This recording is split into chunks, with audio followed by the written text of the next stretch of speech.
adventure with me and dive into the unknown. I've got a story in me that I couldn't tell alone. Sure, there's other things to do, but I'm choosing this with you, and I hope you'll choose it too. 'Cause we're always playing with fate whenever we create, and this could be something great.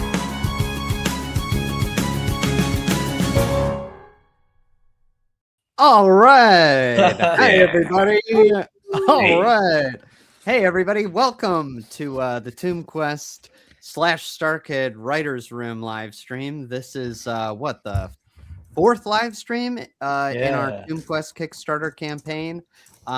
We're here kind of with a group of StarKid writers. We're going to be discussing all things writing process. We're going to be answering questions. We're going to maybe hear a few songs live from ToonQuest from Clark Backstresser, the composer of ToonQuest. So first off, let's go in and introduce ourselves. My name is Nick Lang. I am one of the writers from some of the past StarKid shows. And for ToonQuest, I'm not a writer on it, but I'm going to direct ToonQuest. All right, Matt, who are you? I'm Matt Lang. I'm a writer on ToonQuest, and I'm a writer on quite a few StarKid shows. Awesome. I'm Eric Congale. I'm a writer on ToonQuest, and I'm a writer on like 2 or 3 other StarKid shows. Is it 2? Absolutely. I think it's 2. Yeah, maybe 2 more. Yeah. So, Kurt. Hey, I'm Kurt. I'm not a writer on ToonQuest, but I am a writer. In the last 10 years, I've written about 75 short films, and I wrote a feature that I made a few years ago, and I just literally spent this week submitting a new feature to Fantastic Fest pitches that I submitted last night at 6 p.m. Took my last amount of energy. It's for this like $100,000 funding project. So anyway, I'm writing a lot, not necessarily in the StarKid universe yet, but I do love writing and creating. I will say this: you were a writer on several segments of Space Baby. You're right. Never mind. Sorry. Oh yeah. Yes. There we go. So there you go. And Clark, who are you? I'm Clark. I wrote the music for ToonQuest and music for some other StarKid shows as well. Yes, you certainly did. So welcome. Thank you all for being here on this kind of really nice low-key stream that we got going on today. Today we've got pretty much us, right? Oh, and we lost. Just the 4 of us. Just 4 of us for right now. Kurt's back. There he is. Hello, Kurt. Oh, we can't hear you now, Kurt. But you know what? Your setup looks great. Yeah. You look real. So real. Oh, there you are. Hello. Okay, great. Awesome. When we do these streams, Eric has been picking out the little pieces of music that have been at the beginning of these streams, and some people in the chat noticed that kind of the little bumper at the end of this opening video is a song that they maybe have not heard yet, or they've heard different sections. Heard a different part of it, but never all in full. So that's another song from ToonQuest.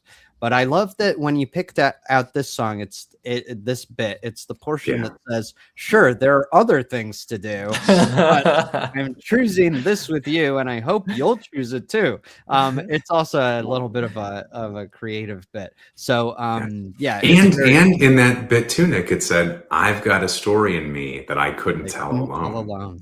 And that's very apropos of theater and ToonQuest. And Clark, this song in this particular, project. this song in particular and that moment are like, for me, the themes that made me reading through ToonQuest and listening to music. I was like, this is what the show is about. I love that song so much. It speaks to my heart personally. Yep. My favorite song. Yeah, it's the last song of the show. And we haven't previewed it. Yeah, we shouldn't say too much about it. Yeah, The context, I think. let's not give it away, not to give it away too much, but it's a great song, and I'm very excited for people to see it. So here we are. We are obviously helping to raise funds for our newest musical that is happening this summer in LA, and then after the live run, we'll have digital tickets and hopefully get it released, get the pro shot released by the end of the year. This is a show called Tomb Quest. Let's take a look at where we stand right now. So, wow, we're doing really well, Good. actually. We jumped up like $10,000 just today, actually, so far. So we are currently at 330,317. Oh, even more dollars. So this with 4,690 backers. This is fantastic. We've got 1 week to go in our campaign. So for Tomb Quest, it is a new, it says here, a new dungeon crawling musical. It is a new musical about a group of friends who reunite. They used to play a game together called Tomb Quest back in high school, but they never actually finished the game. Then about 20 years later, one of the friends tragically passes away, and the rest of them get together for his funeral. And on the night of his funeral, his last request is that they all finish the game together. He knew that they would need this to fix their lives, get their lives back on track. Through this one amazing night gaming session, all the friends are going to reconnect. We see old rivalries rear their ugly head. We see romances come to fruition. We see all kinds of wonderful things on this amazing night as they finally finish the game Tomb Quest. So that's what the show's about. And let's take a look. We've got you can go on to our Kickstarter page right now if you want, and you can take a look. It'll tell you all about Tomb Quest, where it's happening at the Colony Theater this summer in July and August. We've got some of the cast information on here. We've got AJ Holmes as Gary, Kim Whalen as Melanie, Joey Richter as Kevin, Kurt Mega as Luke, Lauren Lopez as Sammy, Corey Doris as Ben. I'm going to be directing. Then we have things about our rewards on here, and the new thing that has been added, even since last week, we have these new add-ons. So basically, you can go and pledge at any tier and add some of these things onto your reward package. So we have things like art prints and T-shirts. These were some one-of-a-kind rewards. I'm not sure exactly what is left, but here we have a one-of-a-kind statue of Wiggly that sold last week that was hand sculpted and painted by Matt Lang. This week he made Pokey from the guy who didn't like musicals. So Matt, how's that process, making that in a week? It sucked. It was really difficult, but I like how he turned out. It's incredible. Probably one of the hardest things about this guy was photographing him, because I have absolutely no skill at photography, and I think I took really good pictures of Wiggly entirely by accident. Yeah, I just think Wiggly looks fucking great. that's just with my iPhone. I just pointed it at it, and that's how it came out. He was just incredibly photogenic, and then I put the exact same setup with Pokey, and I was like, these pictures look like shit. So I spent hours relighting him. I think it's because of his eyes are like sunken in. So it was hard to get light in there. Yeah, because the eyes are painted to look glowing, right? The eyes are painted to be glowing. Yeah, but I like how he looks. I didn't get pictures that I liked very much, but I like how he looks in person. He's sitting next to me. You see him? There he is. There they both are. He's a cute, chunky little boy. Yeah, I love how these things kind of look like gremlins too. They kind of look like little mogwais from the Gremlins movie. Sure he probably is a little fuzzier than Wiggly, but I thought he looked cuter. Yeah, it's fuzzier, so cool. So I didn't want to risk giving him a haircut and not liking it. Can anybody on the chat tell if Pokey is already sold out or not? We'll see.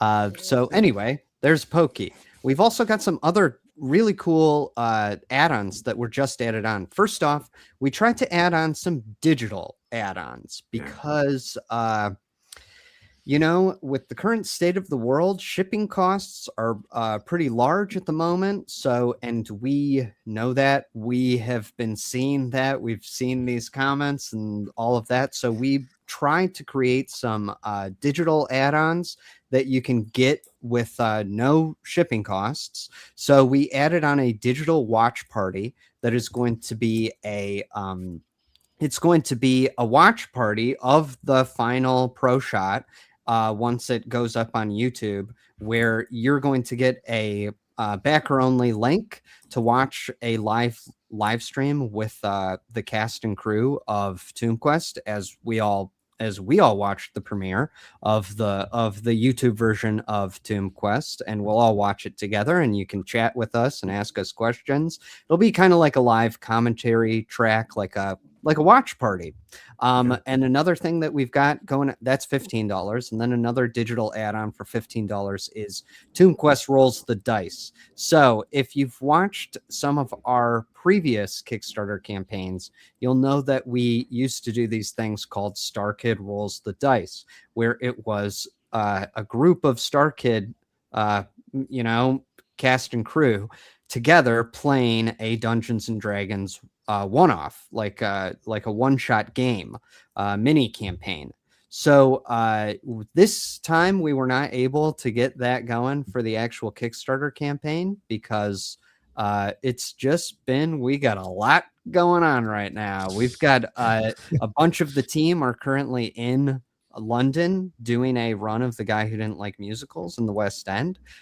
So that's going on right now. So we're kind of doing a bunch of things all at once, but we wanted to do a gaming session kind of as a team building exercise with Tomb Quest, since this is about everybody playing a tabletop role-playing game. So we have this amazing dungeon master that we're going to bring in, and we're going to do it with the team, and we're going to film it, and we're going to turn it into a video that all of you can watch and whenever you want. And then there's the dungeon art print by Matt Lang. There's the t-shirt with designs by Jen Lang, Matt and I's sister. And then this new cool thing is this Tomb Quest dice set. What's going on with that, Matt? It's just going to be a wooden box that is going to have the logo engraved. So it's going to be a super nice box. It closes magnetically. And then we have customized dice. So on the 20 is a little custom image that I made. And yeah, it should be a fun dice set. That's really cool. And then for $85, there's an add-on bundle. And so, Matt, what's going on with the add-on bundle? The add-on bundle it's a way to get the 3 physical rewards at a little bit of a discount, but also, listen, I don't understand how shipping costs are calculated. I don't know why they cost more when you send them separately and why they cost less when you bundled them. But I did a lot of research into shipping costs because I just am like, did we do something wrong? Is it always been this expensive? But we're not far off. It's just shipping is really expensive. But I had Ann Arbor Tees crunch the numbers and get the shipping costs down as low as we could get them. And then I made them a little bit lower than that. So I think that the add-on bundle is for you get the rewards and you pay less in shipping. Yeah. I mean, so yeah, you're still going to pay if you live in Australia. It just costs a lot to ship to you. Sorry. So basically, we basically can't charge any less, or we would be paying you to take the add-ons. Yeah. So we in the past we have done add-ons on previous campaigns as only a bundle of add-ons. But this time we've kind of heard some feedback where people kind of want just one or two things. So we've split them up to where you can buy these add-ons either individually, or if you do bundle the t-shirt, the dice set, and the art print, you do save some money on all of them together. It costs a little less. Then I think we're out of these, but a $500 miniature painting commission from Matt Lang. I think we're out of the one-of-a-kind props that were Semestro's wand, Kevin's dagger, and then we've got Wiggly, we've got Pokey, and then this other thing that we've got going on is an original illustration. And so the original illustration is going to be done by me. And so basically what this is going to be is a piece of artwork that I'm doing, an 11 by 17, and you're going to get the original copy that I'm going to make. I'm going to draw it with markers and everything and color it with, I'm going to color it with markers, do it in pencil and pen. I don't have the image done, but I have some other images as to give you an example. Just for fun, I make these things that are like almost like a little poster, like a piece of art for like something that I like. So this is like a Ninja Turtles one. So this, you can take a look at it, and it's like got some art on here. Like there are the turtles on the turtle van, and like and there's like Splinter and the Rat King, and I've got like Leatherhead and all these characters. I just like to do things like this for myself, for fun. Sometimes I like to redesign the characters to look more like anime characters. So this is one that I did for Superman, with the idea of trying to design them all to look more like Dragon Ball. Can you make yourself big, Nick, so we can see the details in these? Yeah. Let me make myself big. Okay, so this was a Superman image that I made. So you can see, like, here's like little kid Superman with kind of a crypto that looks more like a dragon, like a dragon dog kind of thing. And there's like Superman, and I've got Lois Lane and Jimmy Olsen and Martian Manhunter, and those are the Kents. And then I've got Lex Luthor. I kind of made him look like Emperor Pilaf from Dragon Ball. And then he's like in a giant mech suit there. I like to do these things. I've done like several of these Batman ones. I have this design of Batman that I like, where he's in a trench coat instead of a cape. And this one was like a fake Batman movie that I this is what I do for fun. Wait, give us more time with these. You're not giving us enough time. Pause it. Okay, so here's this one. It's got Batman, and he's doing the Akira slide on his bat cycle. And I love Joker. Catwoman. Joker looks like Lupin. Joker's designed to look like Lupin the Third, and then I've got Harley Quinn, and there's Commissioner Gordon, and Alfred just looks like Jet from Cowboy Bebop. And then I did one. This would be the second one in that series where it's now got, Robin, where he gets Robin. Only I made Robin a female Robin because enough boys, right? And then so we've got here I've got like Penguin, and I've got Black Canary and Talon, and this is Killer Croc, and they're in the Batmobile in that one. And then I've got the third one that is this is where they fight Riddler. He just looks like that guy from Death Note. It's L. It's L from Death Note. I just do this for fun. So you're gonna no. Come bring it back. What are you doing? Just give us more time. And he's in the bat plane this time. That just looks like the ship from Cowboy Bebop again. I just wanted them to look like anime characters. So, and then this was Barbara Gordon and all of that, and then Hush and The Question. So there they all are. I just make up these fake Batman movies, and then I draw pictures of them. Here's one that I started but never finished for a fake Star Wars movie. So it's got like Luke and Leia and Mon Mothma.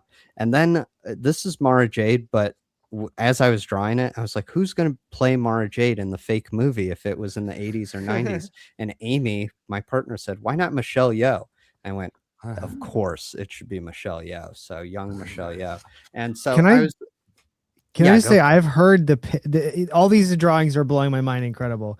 But also on a story level, I got the privilege while we were shooting Tomb Quest minis of hearing Nick's pitch for this Star Wars movie, and it has ruined Star Wars forever for me because it's so good that I was like, I don't understand what they're doing over there. I don't understand why you're not running Lucasfilm. It blew my mind, Nick. And I thought about it. No, this is something that I talked to Matt about. It's just the idea of making a Star Wars that just continues with the main characters right off of where Empires. They'll get right off of where Return of the Jedi continues. It's Trust so good. Me, they'll get around to it. They'll make it. They'll event in 5 years. They'll circle back around to this. Yeah.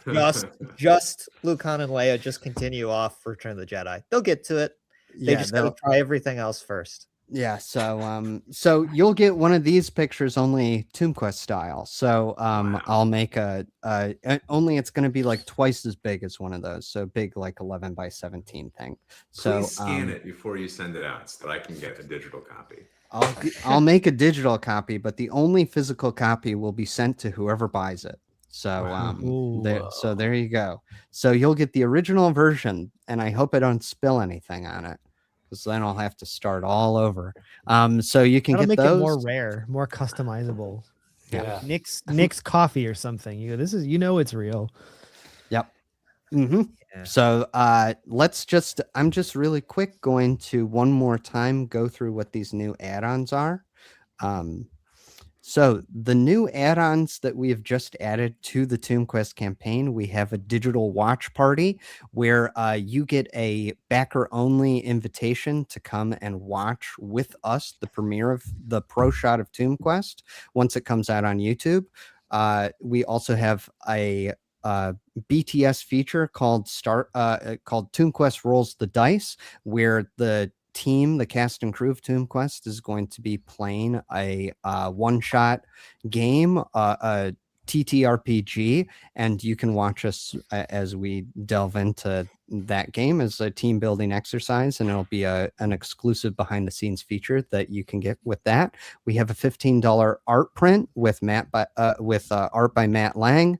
We have a new t-shirt design with art by Jen Lang. We have the Tomb Quest dice set that has a set of dice with a magnetic wooden case and the Tomb Quest logo burned onto the top of it. You can get all of those physical add-ons, so the art print, the t-shirt, and the dice set as part of a bundle. And then we also have some one-of-a-kind add-on rewards. An original illustration by me, Nick Lang, a Pokey maquette by Matt Lang, a Wiggly maquette by Matt Lang, and some props from the show, Semestra's wand, Kevin's dagger, and then we also have a few miniature painting commissions by Matt Lang.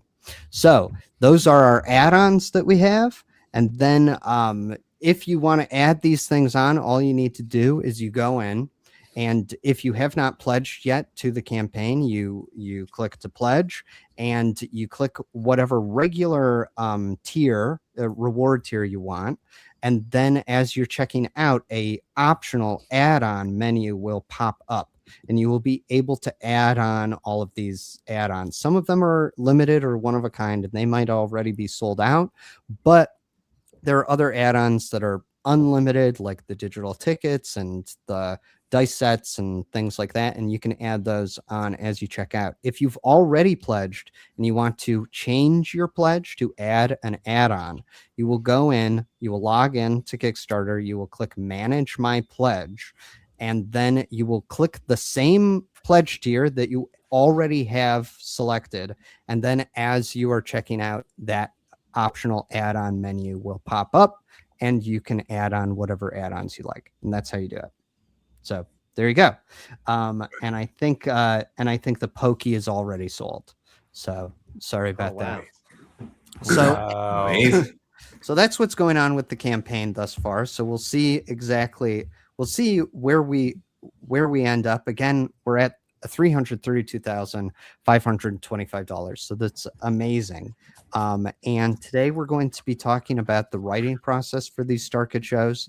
And we're going to answer some questions. If you have a writing question for any of us, drop it in the chat and we'll keep an eye on the chat and we'll try and answer those questions. And then we're also going to do, I think, a few unlockable experiences where Clark is going to play through live one of the songs from Tomb Quest. So we've got a few of those up our sleeves, so which we'll talk about. But first, I see a question in the chat that says, Eric, can we get a baby bird update? Ooh. Eric already told me about this, but why don't you give the bad news to everybody else? It's really it's good for them. It's sad for me. The baby birds have flown the nest. 3 weeks ago, I had 4 turquoise baby bird eggs in a nest right outside this window. I had the most magical 2 weeks of my life where I got to see little baby birds get fed by their mom every single day.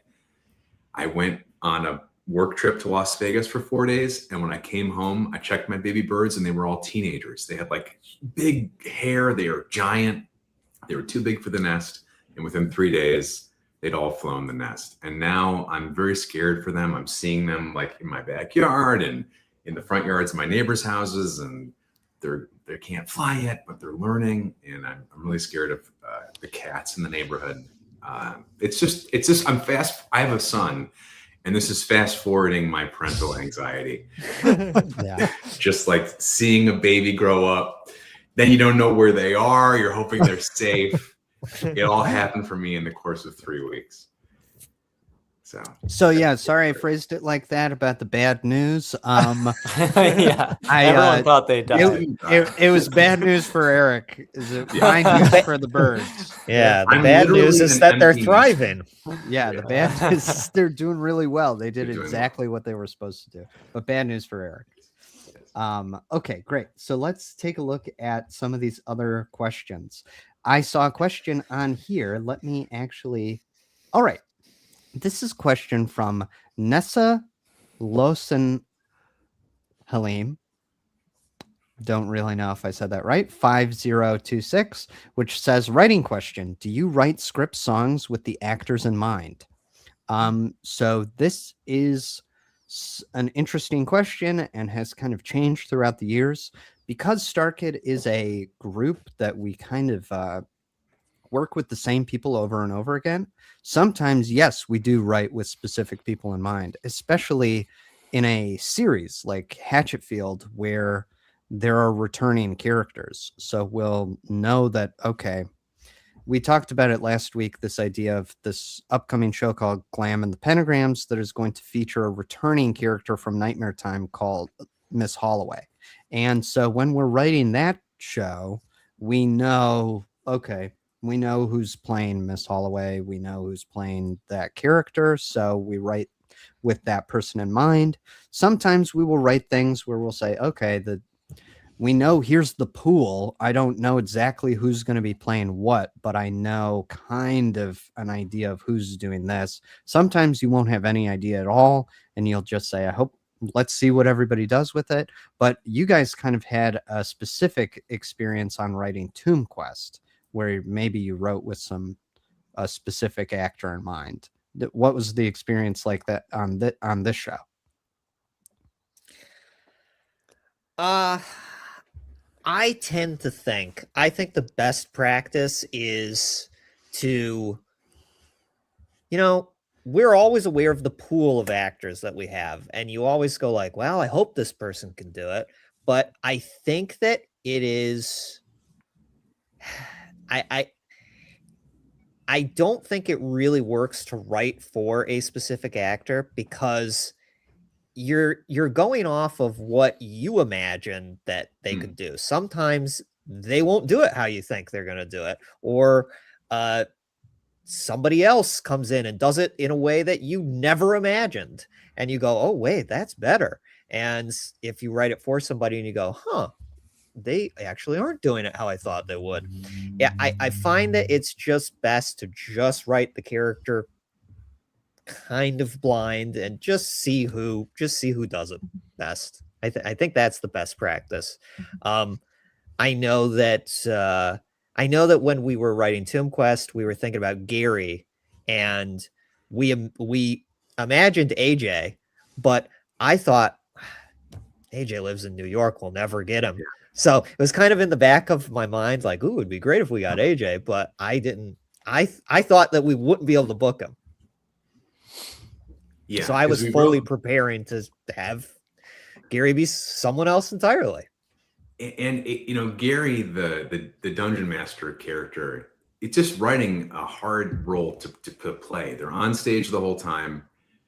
They have to be funny and able to do character voices and jump back and forth between characters. They need to have sincerity and heart. And then with the songs that Clark was writing for the AJ character, they really needed to be a powerhouse singer. And so finding somebody who can do all that stuff, it was hard to imagine. And so, but we did see a lot of great auditions. Like we saw a lot of good ones. Yeah. Incredible. Yeah. And and doing things that we didn't expect. You can speak to this, Nick, but we opened up Gary and also the Ben part to be like a gender blind casting. And so we got just a lot of different interpretations of it that were funny and fascinating. It was cool to see. Yeah.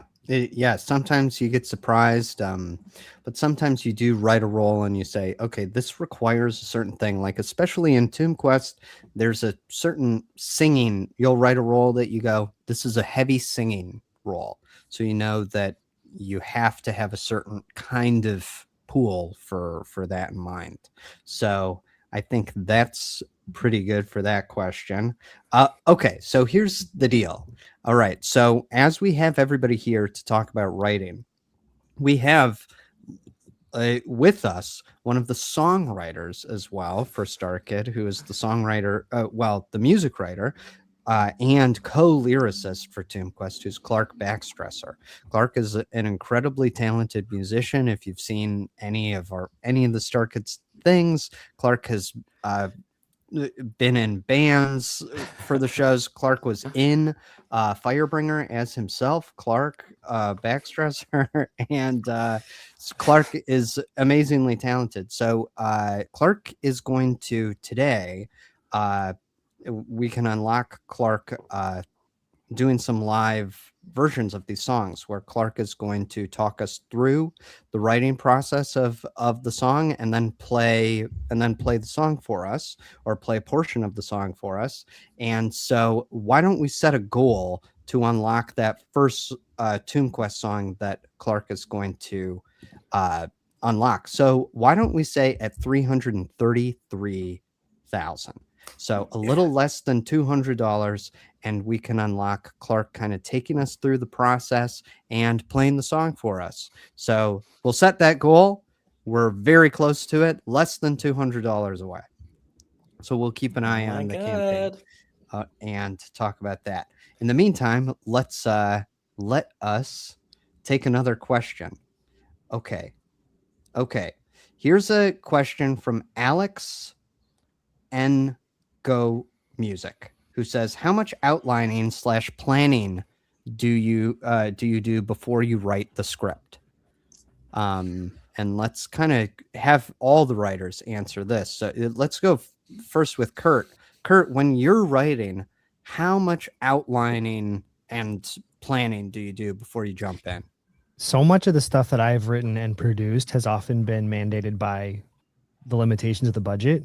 So in a weird way, I have not done I have written projects where I've outlined things, but often my outline is, what do we have? What's the location we have access to? What do we practically have? And so this is a very indie way of doing things. This is not necessarily the right way. There is a right or wrong way, but for a lot of the stuff that I've just done on my own, the outline is often a result of writing to the limitations, which actually can feel limiting, but is actually really empowering. The second you go, here's what I don't have to worry about. I got a room. I got this house. I got this backyard. Great. So that often has set the parameters. Now, I just finished working on this feature that I've been working on for the last year and a half with my writing partner, where we did spend a lot of time outlining, but the outlining was more born out of like talking about what we wanted this thing to feel like and sound like and taste like and smell like. And then from that, we started to go, well, what are the recurring visuals and stuff? So it really depends on the kind of project and the kind of thing you're making. I think if you're writing a play or you're writing a musical, I feel like there's maybe more room to sort of go, where do I want it to go? Because you're on stage. When you're doing something for film and it's trying to be more realistic, that changes the equation a bit. So that's a very nerdy answer, but that's been my experience. You know, sometimes limitations help you. They breed creativity. Give you parameters to work in. Yeah. Absolutely. They talk a lot about this when they talk about the movie Jaws, how they had a hard time with the shark working. So they said, how are we going to shoot these scenes without showing the shark? And I think they do a great job. Jaws is a great movie. Matt and Eric, how much do you outline before you start writing? I think it's the same as what you and Matt do, and the times that we've written together, we're just outlining the whole thing. Yeah. Nick, well, we outlined a little less, Eric. We were a little you and bit me did? more of yes. If me and Nick are over outliners to the max because we type like this. And so we are the slowest possible typers, and we are like, I only want to type this once. I don't want to type a sentence that I'm going to delete because that could take hours. So we get the whole thing in our heads before we put anything down. It's outlining to a ridiculous degree. Okay, but we did a much. I think we outlined a whole lot less. I know it felt like we had everything outlined, but when me and Nick do it, it's much more outlined. Like Matt and I will outline beats of a scene where we'll go, this beat leads into this beat, leads into this beat. Like we'll break it down into scene stuff. We'll then break it down into lines. We'll break it down into jokes until eventually we basically write everything. We outline it so much that by the time we're done outlining it, we've finished the script, and then we go to type it down. But I think that's the distinction I'd like to ask you guys to make is like, at what point does it stop being outlining? Once you're saying dialogue lines, then it's just lining. It's the lines of dialogue. To me, an outline is like an abstraction of 5 lines of dialogue is a beat, and 5 beats is a scene. So I think that you guys do go through a traditional. 333, just so you guys know. Oh, we hit 333. Yeah. So but I think this is a good point. We really linger on this because I think this is a really interesting point. I want to know more about this. I'm so curious about the same thing of when is it no longer an outline and it just becomes the thing that you're writing? I'm so fascinated by that. This is a thing that we will jump into as soon as Clark is done talking about the first song. So Clark, I'm going to make you big, and you're going to take it away talking about the first song of Tomb Quest. Go for it. Great. Thank you. I guess since we were just talking about outlining, I will also answer the question briefly. I love to outline before I start writing songs. It's helpful for me, like what we were saying with limitations. It's just helpful to get started if I know where I want to go. And the most basic form of that is having a title. It helps if I know where the song should end. But really, I love having a title before getting started. This first song I want to talk about is We Are the Party, the first song from Tomb Quest. And this song, sometimes the writer of the script will put a song title into the script. And that's really helpful for me. And sometimes that becomes the song title. Sometimes it changes. This one was written before there was a script, I think. Eric, feel free to chime in at any time because you were involved in this. This song, I think, was talked about. There was an outline for the show, not a script yet. And there was an idea of this opening number, which did not have a title originally. And we knew it was going to be celebratory I think it was going to be in a bar. We didn't have the title. And I remember talking with Eric about what it could be called, thinking of it as like a kind of theme song for the group, the party, although we didn't have that specific word yet. And we were just throwing around, like, what are other descriptions for this group? And then Eric was listing things, and I remember he said party, and that kind of sparked something for me because the double meaning of party, and we both liked it. We talked about different ways to incorporate party into a title, and then finally landed on We Are the Party as a fun celebratory song that introduces their party, their group, while also kind of being a party in itself. They're partying at a bar. So once we had that, I started with music. This song begins with Benedict, in a flashback, charging into a bar after a big battle victory, where they defeated an ogre king. And they're kind of coming into the bar rowdy, ready to celebrate, and they're kind of bossing around this bartender. So I wanted something that was going to have a nice big opening, kind of declaratory opening melody for Benedict to sing. So what I landed on, I think it was a melody before there was even words here, which isn't always how it happens. Sometimes it's words first, sometimes it's both at the same time. This was a melody first, I'm pretty sure. And it starts with a high note, da-da, and then a low, just jumps down the octave, and then up a fifth, da-da, da-da-da-da-da, which felt like an attention-grabbing way to start this melody, both for the audience and for this bartender that he's singing to. So this is mostly Benedict singing, and this is a part of the song that I think has not been in the cut of the demo that we have shown. So this will be a new part of the song. What else to say? That's enough for now. I'll just try to do the song. I might stumble over some lyrics because there's been different versions. So let's see if I remember the accurate lyrics. Bear with me. One other thing I'll say before I begin. It starts with this open chord, which is kind of prevalent throughout. An open chord, not to get too in the weeds here, but it's neither major or minor. So this would be major. Minor would be this. Very different flavors. An open chord has no middle to it, no third note that would make it major or minor. And this is, it's also called a power chord. It's very popular in rock music. It's a strong chord with no major or minor. It can sort of embody both at the same time. Okay, here is We Are the Party, a snippet of it.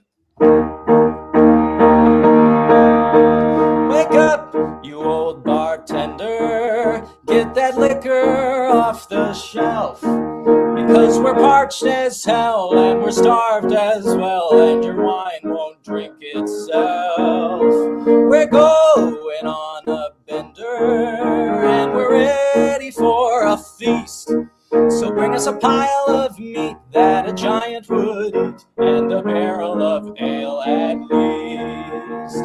Clear off your biggest table, and don't you make a stink. We come from an overnight ogre fight, and now we need to drink. We are the party of adventurers and knaves who caught monsters in their caves and then put them in their graves. We are the party here to save this cursed town, but tonight we party down, so send us out another round. We are the party, we are the party, we are the party. Hey! There you go. All right. That was awesome. Thank you. That was awesome. Yeah, it's such a good song. It's so it sounds so good, and the way that you can describe music and what will make notes will elicit a certain emotion that is fascinating to me, because I couldn't tell you what a note is. I don't know what a chord is. I don't know anything about anything. I just go, that sounds good. That sounds bad. But this one, it sounds so happy and bright and celebratory, like you said. So you've achieved everything you set out to do with it. It's such an amazing opening. And yes, it's going to be really fun seeing Benedict come in. Yeah, seeing Clark, Corey come in and do it. Yeah, that's one of my favorite things about your music as a composer, Clark, is that, and again, I'm like Nick, I'm not well versed in music theory, but the feeling of the song as an actor, you just go, that's this, whatever emotions I'm trying to convey and connect to, it's like all in the sound and the feeling of the music. And then you add the lyrics to it and everything, and yes, it heightens it, but it's like, it's very easy to act through your songs. Sometimes with musical theater, just, this is my own opinion, sometimes even from the great musicals, the music often for me feels very dissonant and like an abstraction of an idea, and I'm like, where is this note coming from? And your stuff always just feels really intuitive, and hearing you talk about it is really interesting. But I think Nick, you really tap into that. The feeling of it is there in the sound of the music, in the chord structure, and the progression of the notes. I think that's really cool. It's amazing. You know how to tell a story, an emotional story, through what the notes sound like. It's amazing to me. It's so cool.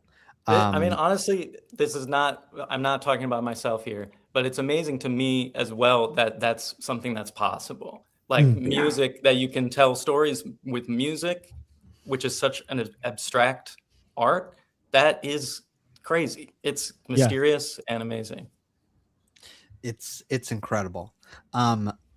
First off, real quick, Will Branner is in the chat. Will, thanks for being here. We love you. I hope Great Gatsby's going well. Okay, so let's see. So let's kind of jump back in and really quick wrap up this idea of when does outlining become writing. So there's a blurry line there, because at least when Matt and I are writing, kind of for us, sometimes a scene will be completely dictated or built around an anchor line. Like sometimes as we are talking about a scene, we really like to get into what the characters are talking about, so that we know where the jokes are going to go or where the scene is going to go. So sometimes you'll build a scene or sometimes an entire plot line around a line that'll pop up. Like, for example, when we were working on The Guy Who Didn't Like Musicals, we would walk around Chicago and just kind of spitball out, lines or things to do. And the entire subplot that Ted Spankowski and Charlotte Sweetley are having an affair just came out of this idea of that, like, we were imagining the scene where the meteor is coming to Earth, and we were jumping around at what all the different characters could be doing, and we just had, Charlotte looking out the window going, oh, it's a terrible storm out there. I hope Sam's all right. And then we came up with the idea of Ted coming in going, fuck Sam, let's go back to bed.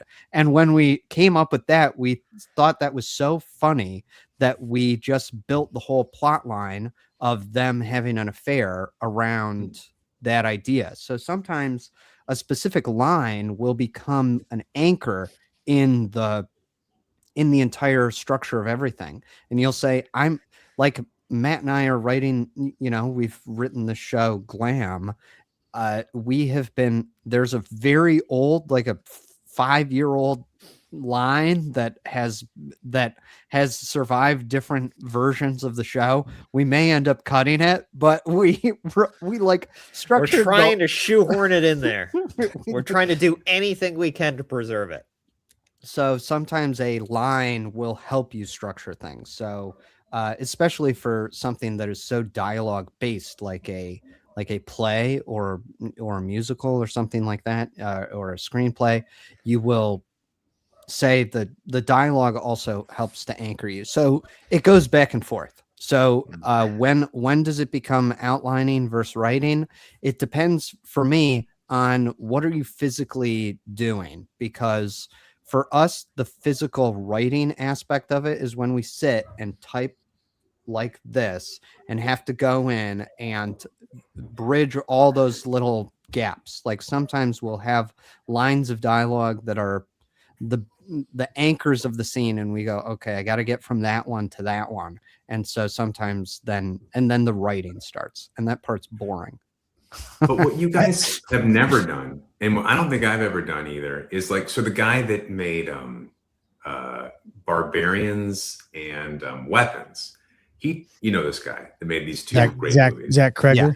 Zach Kreger. I read an interview with him. He talked about how he wrote Barbarians because he wanted to write a writing exercise about red flags. He was like, I'm just going to write a scene about a girl coming to somebody's house, and the guy she meets there has a bunch of red flags, and what's that going to be? And he just wrote it straight through with no concept of where the movie was going to go. And that's amazing. It blew my mind. I was like, writing like, I feel like that's how, to be kind, like people that are not practiced at writing right. I think that's kind of how kids write, where they start making up a story and just kind of goes wherever. And I've sort of learned my way out of that over the years. Like you always want to have a concept, log line into the overall arc. What's the ending? What are the major beats? That's how I always approach it. But to see somebody who I really respect and just think's a genius, and that movie's great, that he wrote it in that way, just shows you there are many ways to write. There's no one right way. There's no one right way to write. So really, it's just whatever works for you. So. Yeah, it's finding your style. You got to do what specifically works for you. And you got to try a ton of different things and find out what works for you. I also find too that, sorry, I didn't interrupt. Sorry, go ahead. Oh, it doesn't matter how well it works for somebody else. If it doesn't work for you, it's useless. Yep, absolutely. Sometimes having, like, whether it's a gag or a joke or, a specific visual thing, those, like, the metaphor I always had is like, in some of the projects I've written, it's like you go, I know I want there to be this scene where we see this and it feels like this. And you go, I don't really know how we're going to get there, but I know that's going to be important. And so then I find myself kind of building these like tent poles. And then the outlining goes, well, what's the organic way that we can get from where we know we start to there somehow? I know Vince Gilligan would do this with Breaking Bad sometimes. They would start with these really kind of wild and out there cold opens of episodes. It's like we see pieces of a plane floating in a pool, and we go, how do we get there? And that can be really fun. That happened with this last project that I've been working on for the last year and a half, where it's like, I know we end here. How do I get my characters from where I know they're at to this place? And that can become a really fun exercise. So sometimes the outline is less of I know exactly how it all goes. It's more like, I just know there's this great gag that I want to get to, or this whatever. If I can find a way to intuitively, logically get to that point that feels earned, then that is kind of what the outline is. Yeah. And what's another interesting thing, it's experience that I've had with Matt and also Nick working on these comedy musicals, is that it's like, when's the first joke happen? Like, when do you laugh the first time? Like, I feel like with Twisted, it wasn't conceived as a musical. It was just a joke that we were verbally making one night. We were talking about how Aladdin was not sympathetic, and we were just trying to justify everything Jafar did in the movie. And it was just a kind of a joke session of funny instances of what if Jafar was a good guy? How could we see it from his perspective? And that was the first time we laughed. We've kind of made up scenes and then went, oh, that could be a musical. But then for some of these other ones that we've been working on, I don't remember when the first time we laughed is. So it was sort of like, here's an idea for a show. And what could happen in a show like that? And you talk about the characters and the structure. And I can't really pinpoint the first time that I laughed, but you need to laugh in the process of making up a show to know that it's worth, going forward on. So where that first laugh happens is an interesting question too. Do you guys ever start with like a feeling as well, where you're like, I know, like you mentioned with Tomb Quest, how specifically, Matt, you said like we want it to feel full of joy and adventure and friendship. Is that like a guiding principle of that, or is that emergent from what the process of writing it was, or like did you start with I want it to feel like this? I'm curious. I had a story element that I wanted to do a story about friends who were friends in their youth coming back and finishing something.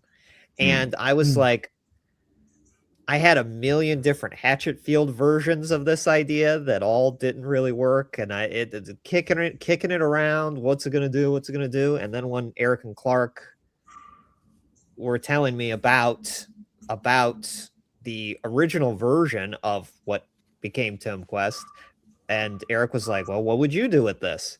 I was thinking, and I was like, well, I do have this notion of friends coming back to finish something. It seems to pair really well here.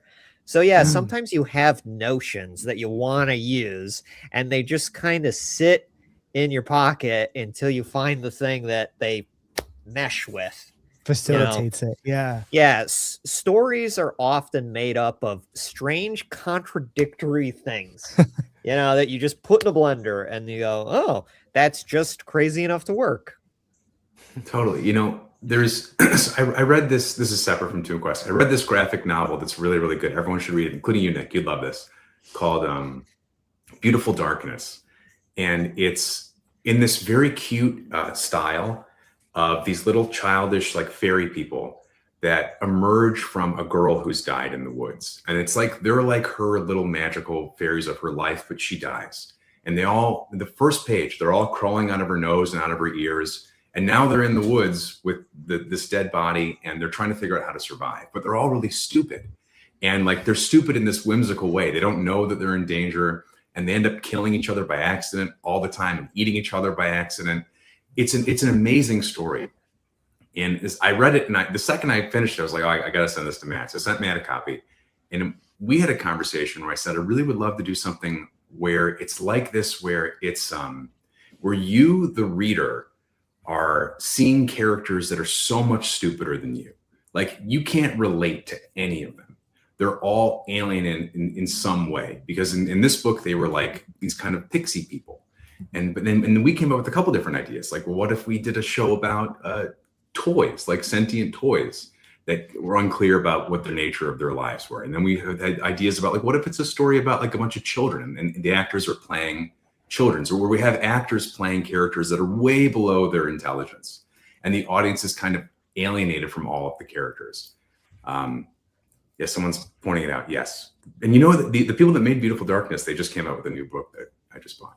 You guys should read that. So yeah, sometimes there is like and that's even more of a basic notion than what you were saying. Like, it's not friends coming together is like a log line, right? But even more general is a story about people that are dumber than an adult human.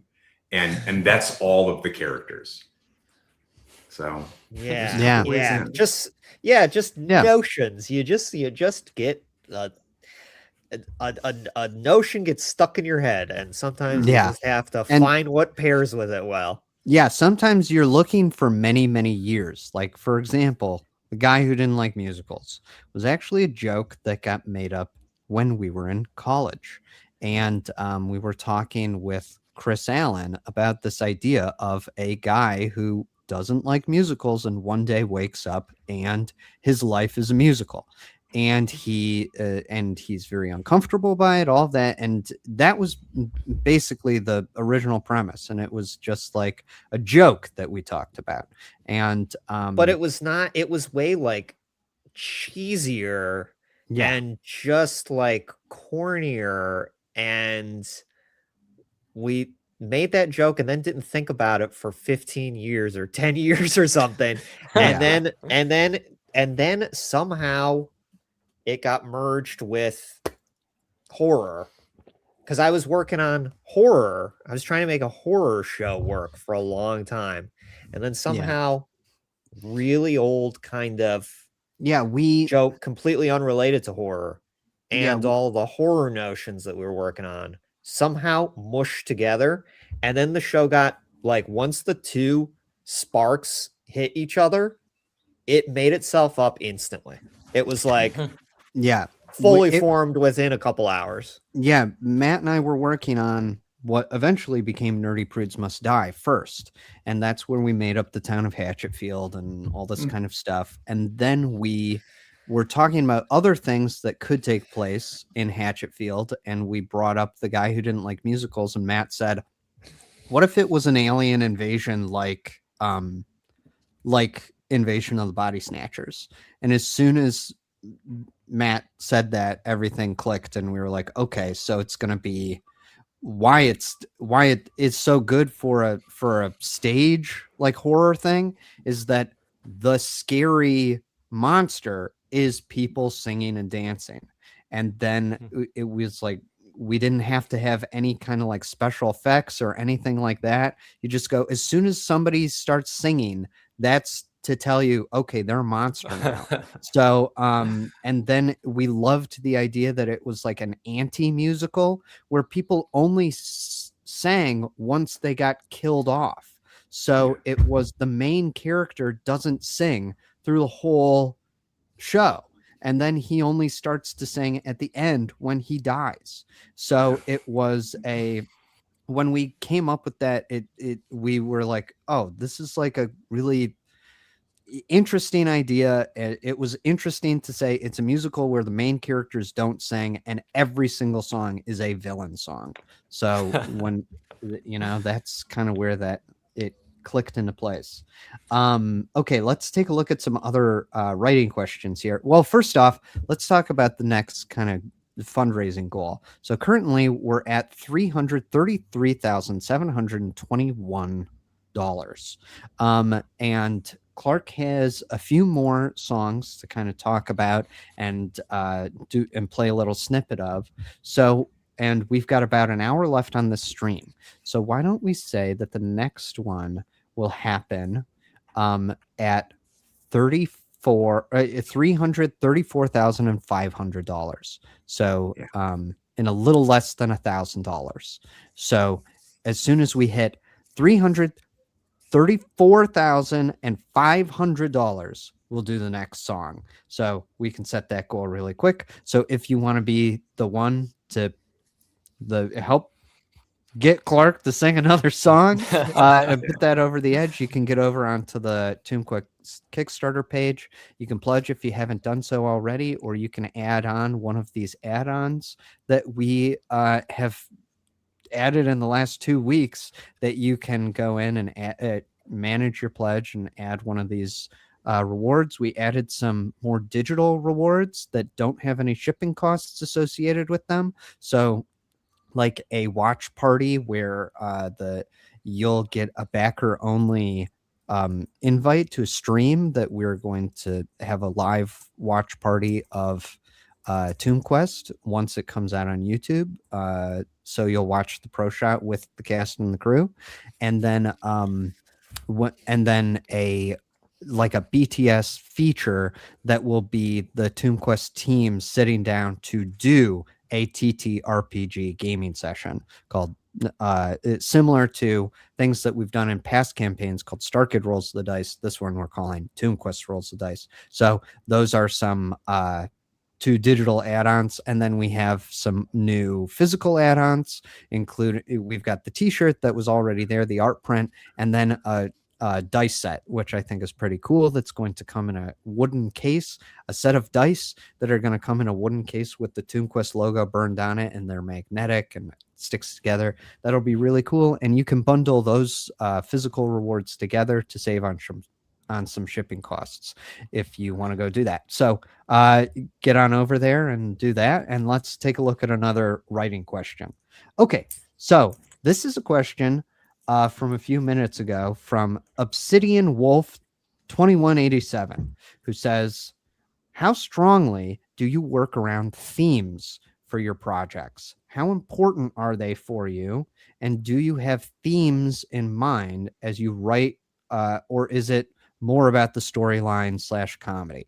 So what do you guys think about the idea of writing to themes or like some underlying message in the story as opposed to just focusing on the story. Any opinions on that? I think that I sometimes think about themes a lot. Yeah. A lot. Yeah. Too much, probably. And a lot of times people don't pick up on your themes. I would say that don't get too carried away with themes, because again, they can hijack a story.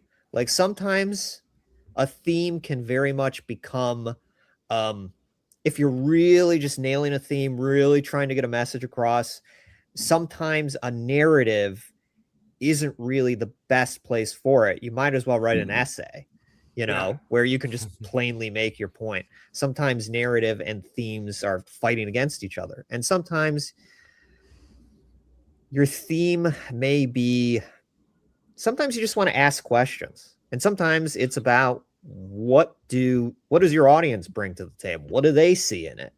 What do they see in the piece? So I would say thinking about themes is whatever gets you to write, whatever gets you hyped about the story is great. But it can kind of derail the story. You should be willing to let the story come through a little bit more than the themes. I've found. And sorry, Eric, I interrupted you. What are you going to say? That's great. I mean, that's right on the money. I think.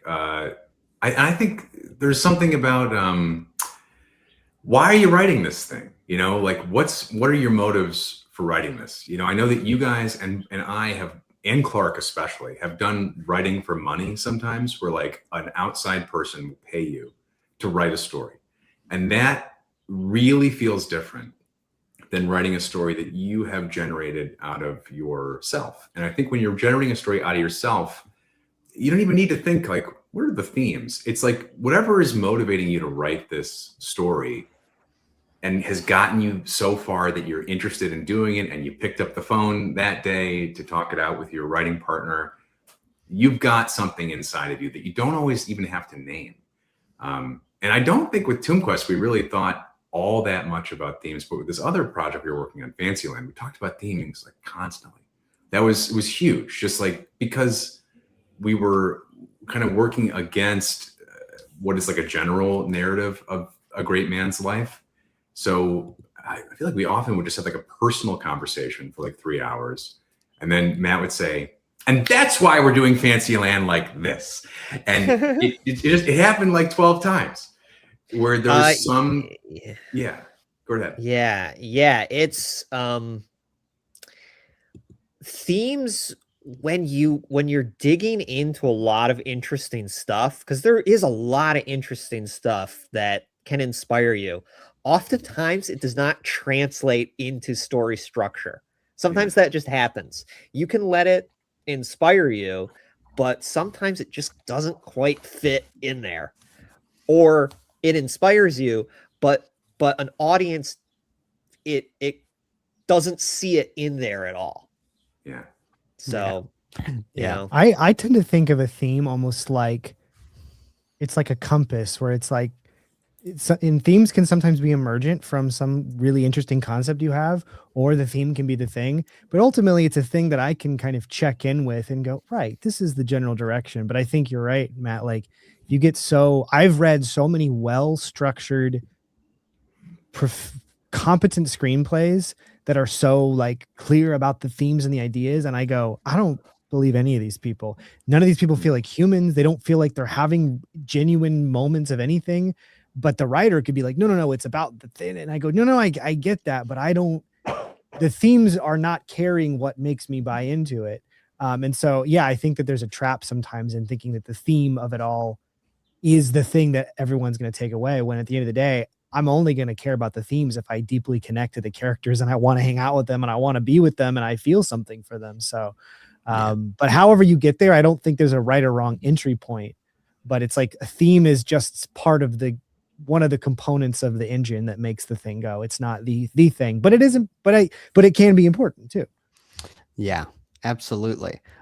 So as definitely not cursed Pen has pointed out in the chat, Clark, get up and go to the piano. We Okay, reached the okay. goal. Let's do it. So Play the piano. we've surpassed it by $187. God. So Clark, I'm gonna make you big. And as you're doing this, maybe here's a songwriting question.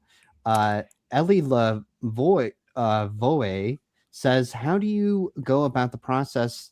Do the script writers give you ideas, and how do you know what to convey in them or when a song is needed? So I'm going to make you big, and we can kind of you can talk about that and play the next song from Tomb Quest. Here we go. Thank you. Thank you. Yeah, and thanks for that question. I was seeing that in the chat, and it's a great question. It's deciding when the songs should happen and what they should be. It's definitely a collaboration with the script writers, and it can happen lots of different ways. In general, songs can be written lots of different ways. I don't like to go in with like a formula for songwriting. Inspiration can come from different places. But usually in the script, there are song placeholders, and usually they have a title and description of what they should be about, maybe a reference to another song, and that can be really helpful. And I think I said this previously, sometimes that can stick, and that sort of that song title in the script ends up becoming the real song title. Sometimes it ends up being something different, and it just kind of has to depend on what comes out. What feels right based on the context of the show, of the characters. This next song I'm going to play is relevant to this question. This song is The Blood Oath, which is sung by two characters, Kevin and Sammy. And this song was not in the original script for Tomb Quest. This was going to be a scene, and not even this song was not the scene. This is like something that was added after the fact. Eric and I talked about what if there was a song in this moment, and like this. Eric can correct me if because I'm wrong. we did a reading. Matt couldn't Yes. make it one day, and me and Clark just did a reading on our own.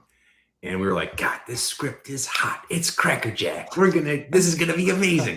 But then we got to this one part, and it felt very slow, and it felt like we had not hit the emotional goal of the scene. And so we were like, oh man, this script's slowing down here. It's not working. Could it be a song? And you could jump back in now, Clark. Yes, that's exactly right. And then after brainstorming a while, took, I don't know how long, eventually we thought about, we battered around different ideas, and I tried different ideas, but eventually we talked about what if they made a blood oath in the past, and it's written down, and they have to revisit the oath. And that sparked ideas right away. We talked about titles. I remember Eric saying the idea of no matter what, and he even had a rhythm to it, I think, no matter what, in my memory. And that stuck out to me. And so that's sort of the title that I went in with, no matter what. And imagining if there was an oath that these friends wrote when they were in high school, what might they write? So wanting to keep it friendly, also kind of making fun of each other a little bit. What would these high school friends write for one another?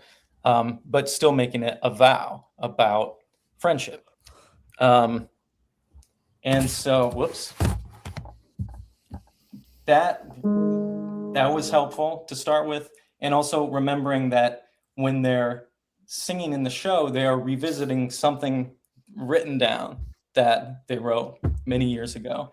And so trying to keep the melody simple at first so that it can be almost speech-like, sung, but like casually.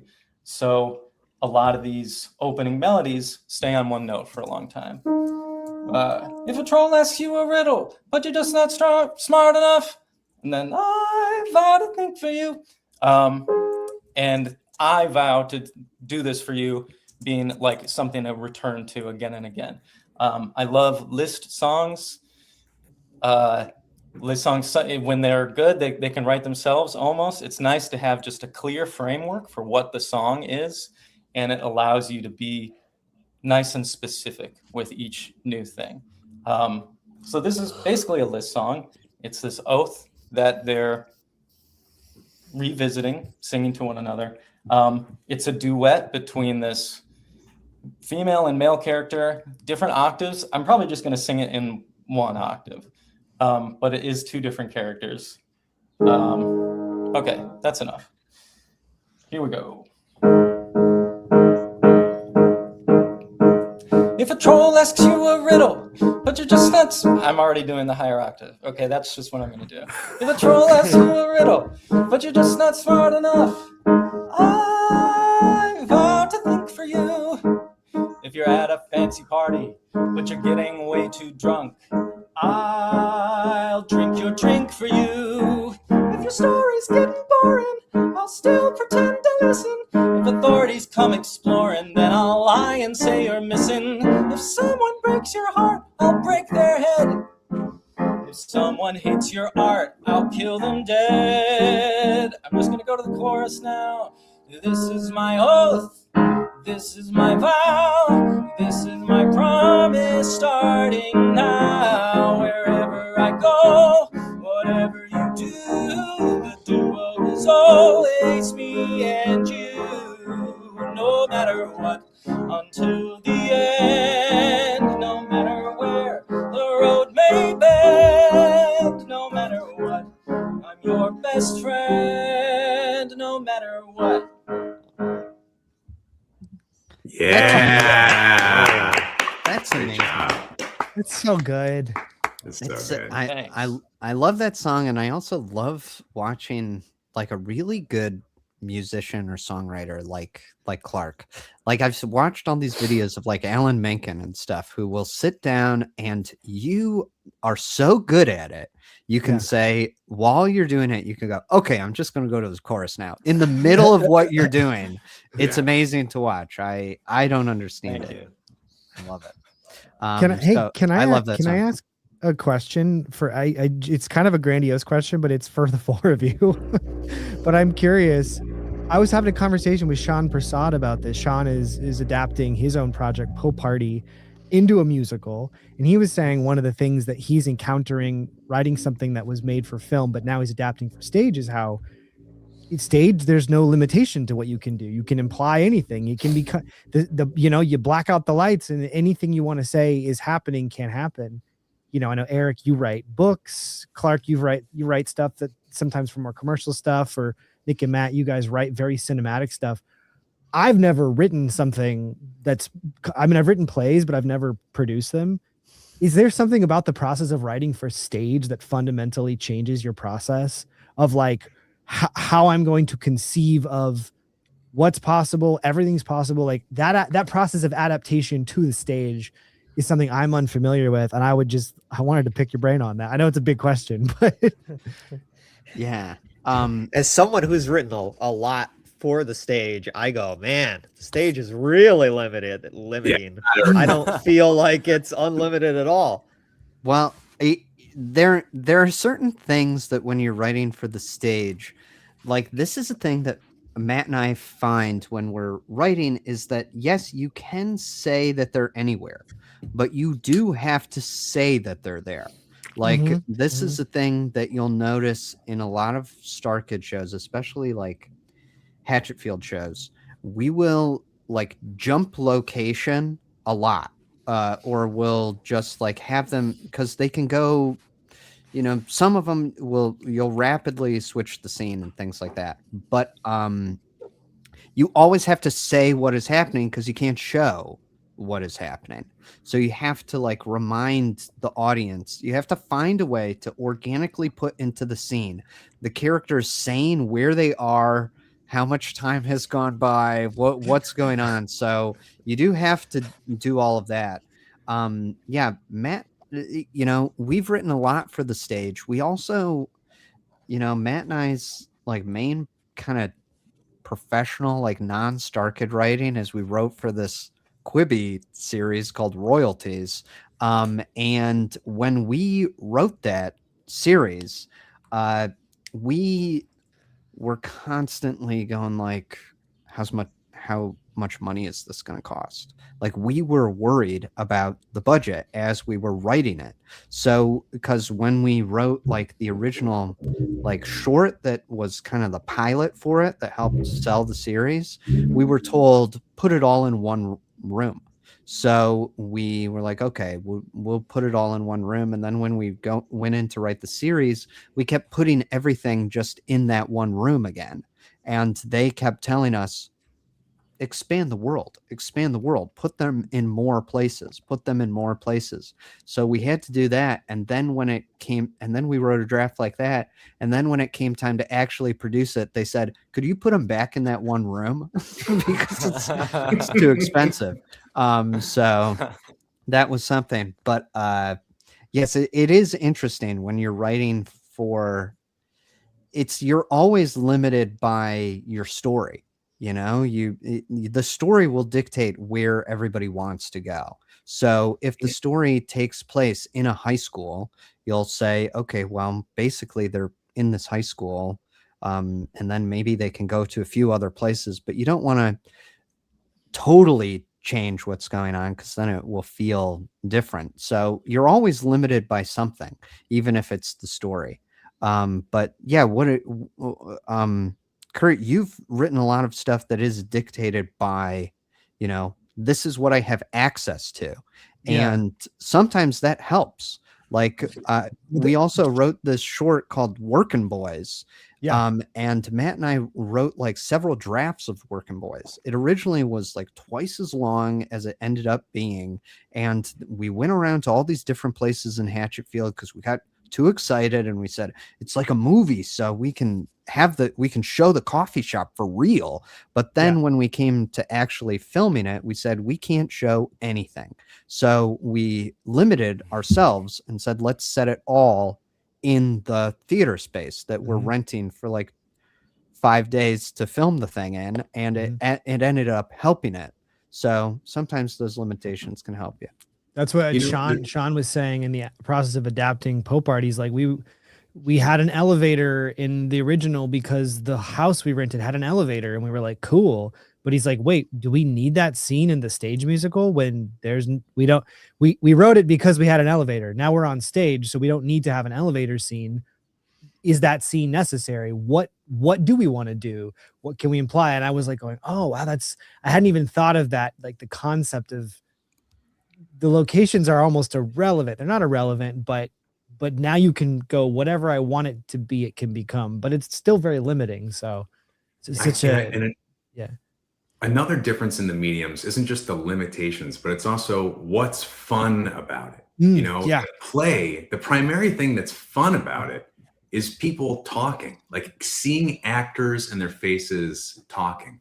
If you're watching an action movie, that's not the primary thing that's fun about it. The fun thing is the action of people, the action of the camera, special effects. In a book, often the primary thing that's fun is the voice of the narrator of the book. But in plays, you're trying to find, how do I get a story where people are saying fun things? Clark and I were trying to think of another show recently, and we were like, what was fun about Tomb Quest? What was good about it? And it's like, they're doing something in performance. Like it's about people performing for each other. That works well on stage. Your guys' next Hatchetfield show, Glam, genius idea for a musical. It's about people performing. And it just, that fits so beautifully in the theatrical medium, a story about people doing something interesting with their faces, voices, and bodies. Yeah. Yeah, sometimes you will come up with an idea and you'll say, this is a good idea for a movie. This is not a good idea for a musical. Or you'll have an idea and you'll say, we made it up to be this. How do we adapt it? You know, like Matt and I have been trying to adapt this idea about pirates for a long time, and it was made up to be an animated series, and we just cannot for the life of us land on what is a good musical version of this. And we've tried a million different things, and we're still trying to figure things out, but there's some ideas that just don't work in certain mediums. So yeah, specifically with Miss Halloween, is the reason I asked this is that Kim and I have been, working on this project that was announced last week that is this hybrid between it's kind of gather on the campfire, tell a story and narration, but there's these grandiose, epic visuals and us being like, what is worth trying to show? What is worth being like, we got to figure out how to make that a visual image. And what do you go, we're just going to let the narrator say, they fly into the air. You go, what? And that question of where is the audience's imagination versus what do I need to show literally is a really interesting conundrum to play with. Yeah. That was the thing when Matt and I were writing Nightmare Time. We said, okay, well, we wrote this story in the beginning of Nightmare Time called Watcher World that takes place in a theme park. We've been thinking about theme parks a lot, so but at this time we were like, okay, we can have a scene where they're on a roller coaster because we don't have to show anything. So we can just say, okay, they're on this roller coaster, it breaks down, and then they have to try and get off this roller coaster that has broken down, and it's scary, and the wind is blowing, and they're trying to walk down this ramp and everything.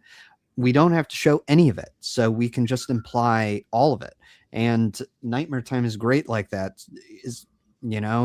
So like all these gigantic sweeping ideas, like in Miss Halloween, they go into other dimensions and jump through time and do all this crazy stuff that is you can't show on stage. You couldn't even really explain exactly what was happening if you were visually seeing it. It relies heavily on this narrator to tell you what is going on. Like there are certain things where like it is written specifically to have this narrator because you can jump into the thoughts of characters that would never say certain things out loud. And that's good. That's like what is good about like a book. A book can say, okay, this is something that this character is thinking, but they're not, they wouldn't say it. So we kind of, it's just interesting to see how the different mediums do that. Anyway, let's jump into a different writing. First, let's set another goal, fundraising goal for the final Clark one. So basically jumped up. Yeah, we're at $336,000. What the heck? Wow. So I think it's great. I think we should set that final goal at 337,000. And I think we can get to it by the end of the stream. We've got about 30 minutes left. So if you want to help unlock Clark sitting down to do that final song that he's going to be talking about, you can get over onto the Kickstarter page right now, and you can back the project if you haven't done so before, or you can add on add-ons, manage your pledge, do whatever you like, or you could share the project, send it around. Anything helps. So right now we're less than $1,000 away, and we've got about 30 minutes to get to it. So let's see if we can do that. So as soon as we reach $337,000, and in the meantime, I've got another question here. So this is from Oliver Mensinger, who says, "What's your process for making characters different from each other? Sometimes characters can be similar. So how do you differentiate them?" So this is a question for everybody. Like, Matt, how do you differentiate characters as you're writing?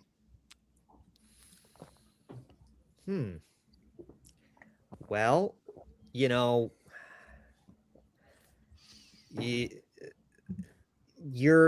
character's place in the story will dictate a lot of what type of person they are.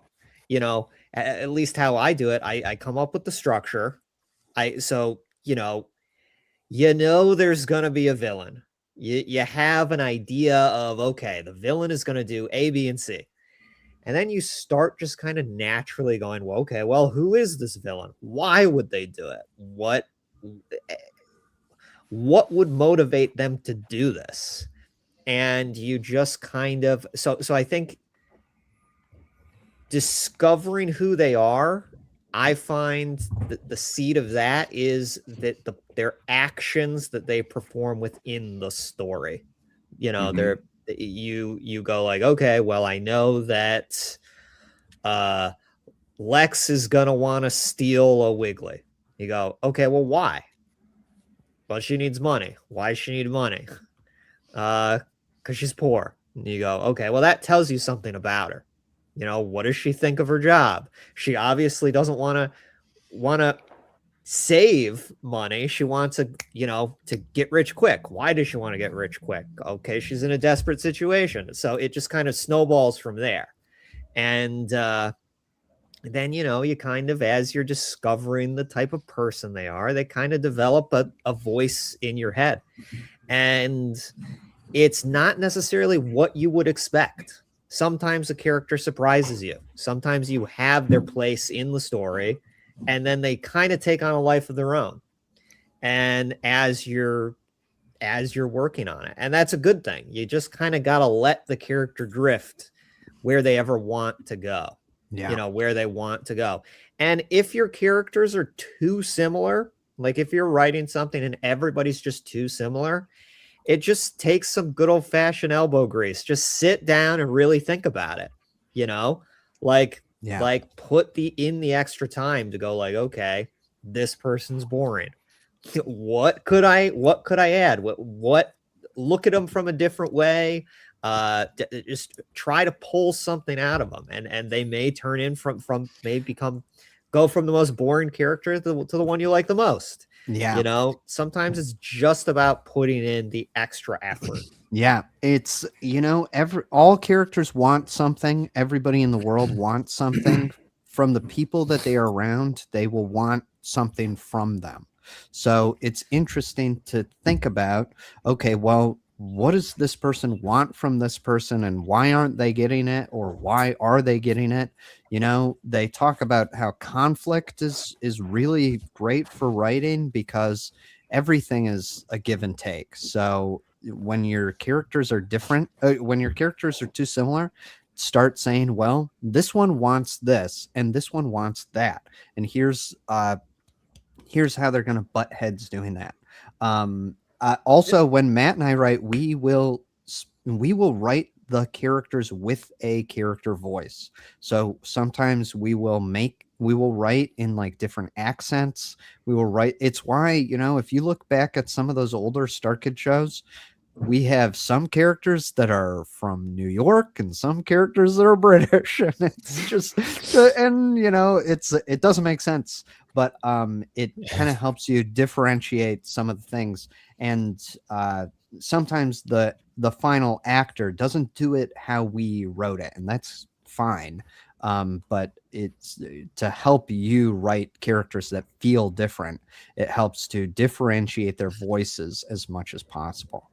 I think a great litmus test that a writing mentor of mine gave me too was, practically, if you're looking at a scene, if I can remove all the character names and just know by what that character's saying, that I go, well, only Luke could say that, or only Ruth could say whatever. You go, that's that person's voice. If I go, that could be anybody, then I go, I have not written this specifically enough. And so that's always been a fun litmus test for me on just a scene by scene level of like, let me cover all the character names and make sure that I know by the voice that I'm reading and hearing, I know exactly who would say that. Absolutely. Also, so in the chat, I'm you know, scanning for questions and everything. There is somebody in the chat named Rose Petal Rainbow 2314 has asked for some very specific advice, but I can't find the original comment, and they're saying that they're working on an assignment right now, and they want some help with, I think, naming something. Can you just write basically what your original comment was, so that we can see exactly what specific advice you need to finish your assignment, and we'll help you We'll help you as much as we can. I don't think know if it's a- that's ethical. Yeah. Yeah, So, it's I Just think a warning, I hate naming stuff. this It's my person least is favorite part wants of writing. wants some advice on what to name the thing that they're writing. So naming boy. stuff's really hard. It Naming is. stuff is the worst. It's the worst part. naming things. If you is get a really good hard. name though, then Yeah. you're golden. Yeah. But Sometimes a name will be so good that you'll say, I need to make up a thing with this is the name of it. Like, and sometimes you'll throw out your old version and come like Nerdy Prudes Must Die. Matt and I made up the original Nerdy Prudes Must Die with a completely different premise. what was And it? it was I totally forget different. now. I forget. What was the old No, title? the title was Nerdy Prudes Must Die. We Oh. threw out the premise, but liked the title and said, all right, well, this premise isn't good enough for the title that we have. So we'll make up the thing to, okay. So basically great title. Rose Petal Rainbow says it's a screenplay about a girl called Bella who finds her childhood toy when she is moving out of home. She's struggling with saying goodbye to her childhood and not wanting to let go. So The title of the piece? yeah, just working on what could the title of this piece be. The girl named Bella who's moving. And What's the finds name of the a toy? childhood I'm toy? curious. Yeah, what's Yeah, the toy it's- called? Yeah, It's probably the that's name of the toy. She doesn't know that either. It's like you got to think of a name. The title of the piece has got to be the name of the toy. Yeah. But you It's like, gotta what think kind of of the name toy the is it? toy that's going to work. Is it a doll? Is it a truck? Like, Yeah. Or what like ki- the address of the house. Pause is you a know? dog. So call it Pause? Pause. He's a dog. Oz. That's yeah. pause. Great. See, I don't know. Call Pause. it, or This- call it Without Pause. Yeah. You that's know, something. so it's like a double meaning. Yeah, oh, that's good. That's really Without, good. oh wow. Or how about a without pause pause. for pause? You know, something like that. I go a step further, and I would suggest rethinking the name of the toy and Yeah. try to find a name for this dog toy that has multiple meanings contained within it. Yeah. On its own. Oh, somebody said dramatic pause. Ooh. That's good. Very good. I mean, if it's But Yeah. that okay, implies but- that it's very goofy. and Yeah. and here's the thing. So here's what I don't love about playing with the word pause. As an audience member, you don't know that the toy's name is Pause. So you got to go in with how is the title going to hit somebody for the very first time? So think about like a name for a dog toy that if someone heard that name, they'd be like, that's a toy name for a dog. And it's got some meaning associated with it too. People are loving faux pas, without pause. Faux Those are good. pause. Faux without pause. You know, I also think the title you don't can need imply, us. You can do. You can take. like This if is it all is great. is Uh, it funny? Is it ironic? Well, then the title Yeah. might have some of that irony in it. You know. right. Yeah. Come up with like a name for this toy that is about letting go in some way. And you don't need us. I We've would given- suggest finding an idiom or a turn of phrase and then twisting it to be like, okay, that could conceivably be the name of the toy. Like a Yeah. turn of phrase, a short phrase that implies Okay. nostalgic feelings. That would be my suggestion. Rose Petal Rainbow is saying that Bella was the name of their childhood toy and wanted to include their childhood in a way. So that's pretty cool, you know? That's good. Yeah, so you can do whatever's meaningful for you. There you go. So there's that question. We kind of answered it, but not really. But that's We showed you that's probably hard to do. a- We're not that good at it. a hard question. It's finding a good name It- for something is one of the hardest things you could do. And And Yeah. the title's sometimes- the title's like the tip of this massive iceberg that has been built. So it's like Yeah. it has to encapsulate everything underneath it. So that's a lot of. It's not just slapping a label on it. The title is the final. It's the final thing. It's the final thing, but it's also the first thing that the Yes. audience gets. That's what makes it so difficult. Mm-hmm. Yes, and good luck with your assignment, Rose Petal Rainbow. I hope that you feel good about what you've written. That's the most important thing. Really, it's like if you can always change the title later. Yeah, the great thing know? is if you give it a bad title, you can always come slap a good title on top of it. That's My favorite always an thing option. is title and a tagline that has just like when it's a banger tagline that makes you go, ooh, I want to watch that. Oh, that's my favorite. I love when I see a movie title or something and then I see the tagline and I go, oh, it's so good. Yep. Like, classic example is like Alien. In space, no one can hear you scream. You go, it's perfect. Yeah. It's like it does everything I ever need. It tells the story of the movie, but I want to see that movie. So if I can get to a title and a killer tagline, man, then I'm cooking. That's so fun. I saw a thing online the other day that was somebody who ordered a knockoff Alien shirt from a website. It said never order a shirt from this site because it was the Alien logo and text, but it said Alan. And then the tagline was, in space, no one can hear you in space. That's a great shirt. That's a great shirt. That's great. Space. No one can hear you in space. I literally spent the last 2 weeks working on a tagline for this movie that I've been writing. It took me 2 weeks to get to a point where I was like, that's the tagline and I love it. And so that was like dozens of iterations on it. So sometimes thinking about titles and things like that can take way longer than you think it would. Yeah. Here's a question that I think is interesting. So Alley Actress 9539 says, what do you do if you're stuck in the middle of your story? Like if you have a beginning, an end, but you can't commit to the middle. So this is a great question. What I've found is, does the middle need to exist? Yep. That is 100%. Can you stitch the beginning that you like and the end that you like together as quickly as possible? That tends to help, because just when you're writing, you feel like it's not long enough. But then once you start reading it, you go, wow, this is way too long. This should be short. Cut this thing down. So you may be in a very good position. You may just be able to sew those two pieces together. You may be closer to the finish line than you realize. Yep.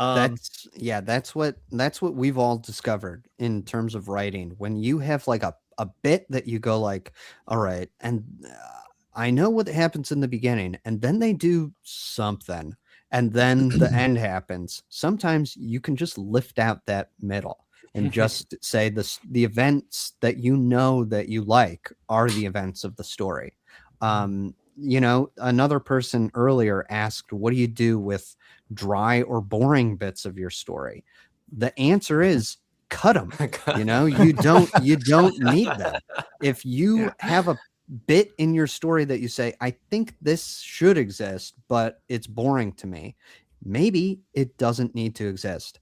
Matt and I, when we were kids, we would talk about movies and we would make up movies, and then we would say, and then a filler scene happens. we would call them filler scenes, and this is where I would say, we were young, we were kids, so we didn't really understand that movies had like a plot and that there was important information revealed in dialogue. We didn't really understand love stories like in the movie Batman. We saw no purpose to the Vicky Vale character. We were like, what's she doing in here?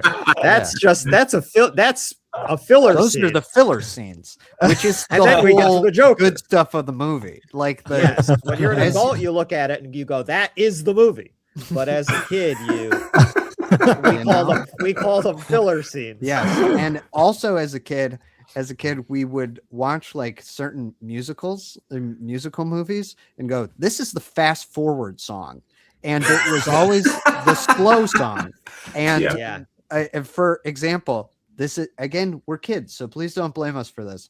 But we would watch like Wizard of Oz and call Somewhere Over the Rainbow the fast forward song, which is the best song in the movie. You realize when you're grown up, but as a kid, you don't get it. So the answer is, also, if you find what you're writing boring, just, you don't have to write that part. Just skip over that part, you know? I'm not here to say that Avatar is like great films, but ambitious. But there's a great quote from James Cameron where, like, I guess one of the studio notes is like, why does the guy got to fly around so long? Can't we expedite that? And his note was like, because I wanted him to fly. I wanted to feel that. So sometimes too, you're like, I want to do this, and like that's a valid reason to write something too. You know, it's like, I want to live in this moment. I want it to feel a certain way. Not everything has to always be how does it drive the plot forward? Sometimes it can be, but also too, sometimes that's the best stuff out of movies. It's like a writer going, I wanted to do this. Have fun. It's Yeah, it's the fun part. Like, you got to have the fun part of your story that you like writing, that you like thinking of, that makes you laugh. And you should try to make that fun part as much of the story as possible. And then, yeah, you do sort of need these like dark night of the soul. People just like that when there's like an element of death comes into a story. And then there is a conflict at the end that death and disaster are overcome. But you really shouldn't be writing anything that isn't the fun part outside of like the intro and the climax and resolve. Yeah. Here's another question from Sophie Feathers. How do you stop something feeling too cliche? That's a good question. Too cliche. So, Well, I'm of several minds about this. One thing I would say is, please don't let the idea that what you're writing is cliche stop you from writing it. Like, there are no idea that you can come up with is going to be completely original. Every single thing that could be written has been in some way written. So please don't let, like, this is too cliche. I don't know how to do this. It's like, don't let that stop you. Just you doing it, just you doing something exactly the same as somebody else is going to be different. You are a completely unique person. So just you writing the thing, just the same story filtering through you will come out as different. Yeah, that's true. Like, think about the plot. Burglars invade a house and the homeowner has to fight them off. That's the plot of Home Alone. It's also the plot of Don't Breathe. So you can do the same plot in a completely different way. Don't worry too much about something being cliche.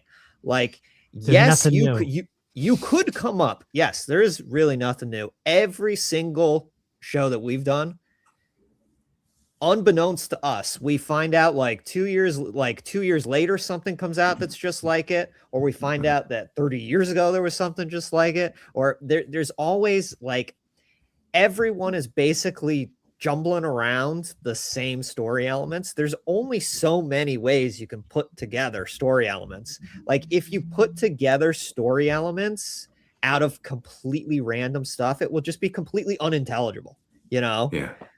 It just will make no sense to the human experience. So just don't worry too much about something being cliche. Just write what you like. Just write what you think is cool. And someone will be looking for that. Some people like cliches and they're like, I just want to see something like that. Totally. And if you like it and you're passionate about it, then that passion will carry through. I think that's the only negative of doing the cliche thing is sometimes people will write stuff because they think that's how you write a scene like this, or it's the kind of thing that happens in a movie like this. You got to hit this beat because it's this kind of movie. As long as you see the appeal personally of what you're writing, the appeal exists, and it does not matter if there is a cliche-ness to it. That's how I got started with writing VHS Christmas Carol, because I've always loved Christmas Carol, and I've always been kind of fascinated by how many adaptations there are. It's like one of the most adapted stories of all time. And so I was thinking, like, why we don't need any more adaptations. Why would you adapt this story again. But then immediately flip side, I thought like, well, if I had to adapt it, what would that be? If I had to make my own version, just as like a challenge, what would I bring to it? And then it became really exciting. And so it's not a cliche exactly, but just like bringing yourself into it in a way can reinvigorate something that previously felt stale. Yeah. I think a lot of times cliches too are just a recognition of human, it's like you read a book about how to write a screenplay, how to write a play, and you go, it's not how to do it. It's just that this is the way we as humans tend to process stories. And so, yeah, those recurring beats, those recurring like moments, Dark Night of the Soul, the Catalyst, whatever. It's like, these are not cliches. They're just how we think about stories. And so when you do it in your voice, it's kind of how you avoid falling prey to, like you said, Eric, like, oh, I got to write this scene because every movie has this. Well, if your movie or your play doesn't want to have that, don't, you don't have to use any of those things, but you can use them if they serve your story. Yeah.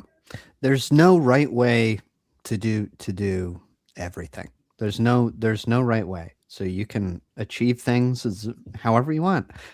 Really quick, we've got about 10 minutes left in this stream. Let's take a look at where we are. We're, less than $200 away from this final goal of 337,000. So if you want to see Clark, if we want to end this stream on a grand finale with Clark kind of discussing one more of these songs and playing it on the piano, now's a great time to go in there and back it. We're very close to this final goal. We're getting closer all the time. So now's a good time to get in there and go and back this stream. A few kind of quick questions to this person, the Duck Mine Carton Donald, the Duck Minecart Donald has asked this question a bunch of times. Will some of the characters, this is basically just for me and Matt, sorry everybody else, will some of the characters come back in Glam, but as teenagers or kid versions? So we talked about this in the previous stream, that we're working on a show called Glam and the Pentagrams, which is kind of a StarKid. It's a Hatchetfield show that takes place in the 80s. A lot of the characters in the other StarKid, in the other Hatchetfield shows are Babies. Babies or not born yet. Like Grace Chastity is 18 in the year like 2020, so she's not born until the 2000s. But and some of them might be babies. Like all would have just been born. Yeah, so I would say that's a little. We'll see. It's a little spoilery. We'll see. We don't want to spoil anything, but certainly the character of Miss Holloway is there, so that's that. But it's so we'll see what happens with that. Then here's a quick question that we could answer. Well, I don't know if it'll be a quick answer, but how do you write romantic relationships? This is from Scott Moorish, who says, how do you write romantic relationships? I heard this is one of the hardest parts to write. Stephen King talked a bit about this when writing Wizard and Glass.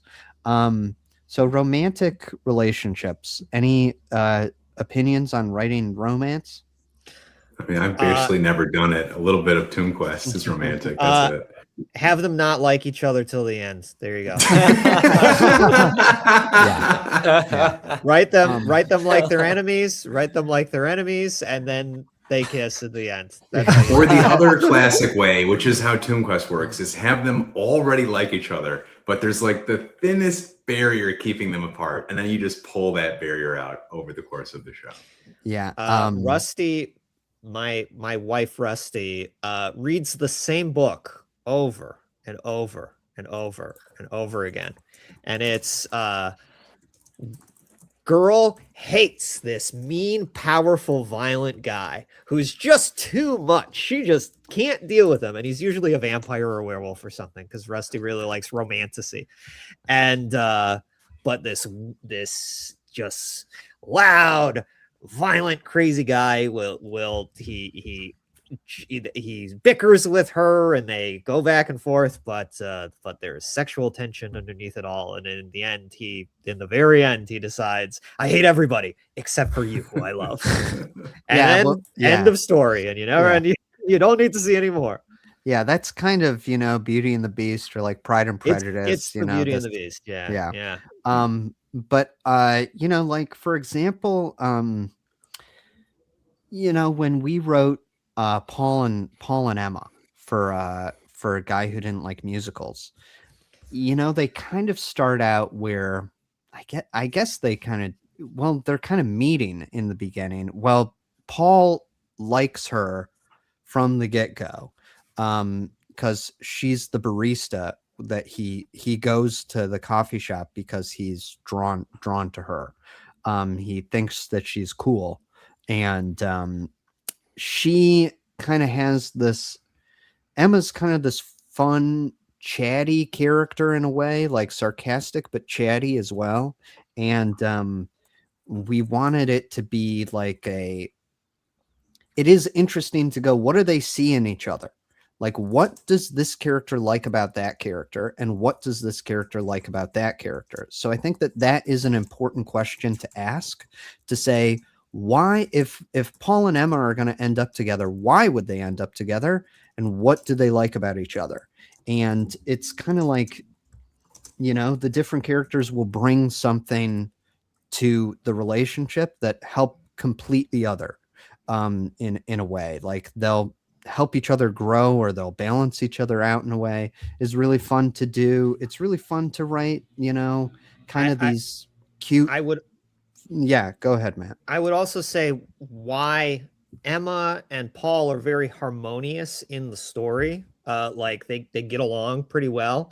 It's because the conflict is coming from outside of their relationship. A story needs conflict, and if it's not coming from outside of the romance, it has to be coming from internally, from within the romance. So just remember conflict. Like a healthy couple in real life would make a very boring story. Because they're just really nice to each other. Yeah. And sometimes a healthy couple, put a healthy couple in a very interesting conflict-ridden situation, that gets super interesting. Because that couple may disagree on how they're going to handle this situation. Like if you watch the movie The Incredibles, okay, Bob and Helen are a married couple that work really well together, but they are up against this kind of really intense situation, and they don't always see eye to eye on exactly the ethics of what is going on. So that's an interesting Bob's lying to her. That's a huge part of the story. Yeah, there's conflict within the relationship. Yeah. So anyway, we hit the goal. We hit the final goal. So let's end this stream by checking back in with Clark, and Clark's going to tell us about writing another one of these Toon Quest songs, and he's going to play it for us on the piano. So just so I know, is this stream going to end like right at 2 hours? No. Like, will it get cut off? Oh, okay. No, it will. And we'll come back and say goodbye. Yeah, we end it. So here we go. Okay. Let's check back in with Clark. Thanks, everybody. This last song that I was going to talk about is appropriate for the end of the stream because it's called At the End of the Quest. And this song actually, in some ways, was the first Toon Quest song to get written. Kind of. There was a version written that Eric and I worked on before this idea was even taken to Matt. So there was a version that was written with completely different characters, but somewhat of a similar situation. And then total rework of the script, or like complete redesign. This is the only song that survived from one iteration to the other. Like, very few things survived from the first iteration of the show. The melody is the same, in addition to the time. Part of it, yes. Part of the melody is the same, the beginning, But I fought that for a second because the concept stayed in the script. It was like, here's the song at the end of the quest. But I was like, the characters are all different. It's a different show. It should be a different song. So I tried a different version of this song. That wasn't really working. So then I tried a third version of this song that took some of the very first version. So it ended up being, and then some of the second version as well. So what ended up happening was a collage of a song that hopefully sounds like one song. But the beginning, the intro verse is kind of from the first version of the song ever. Let me change the key for my voice. My friends, here we are at last, blah, blah, blah, blah, blah, blah. And this is in da, da, da, da, da, da, da. It's like a triplet feel. 1, 2, 3, 1, 2, 3, 1. And then the second version of this song that I wrote was in a duple feel. 1 and 2 and 3 and 4. So rhythmically different. But that part, the part that survived from that version goes like, we know what lies behind the storm and beyond it. And then when we get to the chorus, we're back in this triplet 1, 2, 3, 1, 2, 3, 1, 2, 3. So I would like how it ended up working out, even though I resisted it. Now we have a song with this section that departs from the rhythm we're used to. 1, 2, 3, 1, 2, 3. This pre-chorus is what I'll call it. We know what lies behind the storm. The changing of the rhythm, I feel like, matches a nice change in the motion of the song and emotion of the song. All of a sudden, it's like there's a little more drive behind these questions. Okay, that's enough. Let me try to play part of this song in a new key, and we'll see how it goes. This is At the End of the Quest, sung by Melanie. My friends, here we are at last, our journey's almost done. We stand before the door to our final test. But once that final die is cast and our songs have all been sung, what will life be like at the end of the quest? We know what lies behind the store, but who knows what all lies in store beyond it? Do new adventures come to be, or do we die right after we rebonded? At the end of the quest, the end of adventure, we'll all be addressed. Will we be together? Will there be closure? Will the party be over? What comes next is anyone's guess at the end of the quest. At the end of the stream. So good. At the end of the stream. That was so beautiful. And again, I'm endlessly impressed how, Clark, you can just say, no, that's the different key. Let me change it just for myself right now. I don't understand how any of that works. But that's amazing that it's such a beautiful song.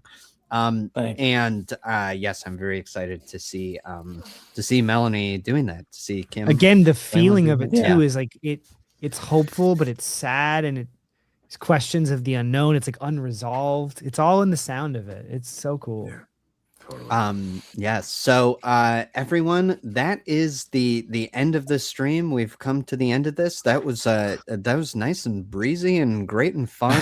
And so sorry if we didn't answer your questions, but just to let you know, we got one more stream in this campaign that is next Saturday. That is going to be our finale live stream, where we are going to be around for the end of the Kickstarter campaign. So we're going to close everything out.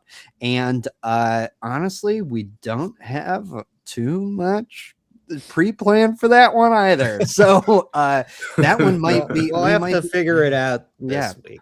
We'll figure it out fun. To make it fun. But I thought this was pretty fun, and answering questions was great. So tune in next week, and we'll maybe get around to some of the questions that we didn't get to this time. Rose Petal Rainbow, I really wish you the best of luck on your assignment and naming your thing. You can go. Yeah, let with, us know next time what you named it. Yeah. Let Yeah, us know. I'm very curious. But thank you so much for tuning in. Thank you so much. Let's take a look and see where the Kickstarter is currently at. It's doing really well. So amazing.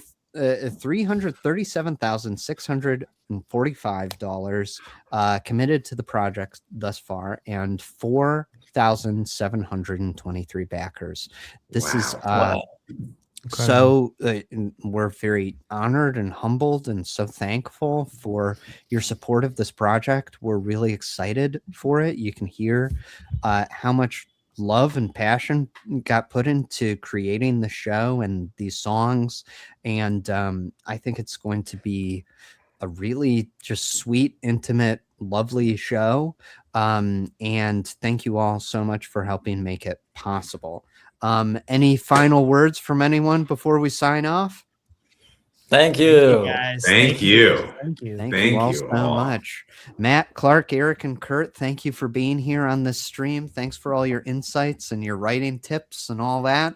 And we thank you so much to everyone, and we'll see you next week for the finale live stream, and then we'll see you this summer for Tomb Quest. All right, everyone. Woo! Have a great rest of your weekend. Bye, everybody. See you, everybody. Bye. Bye.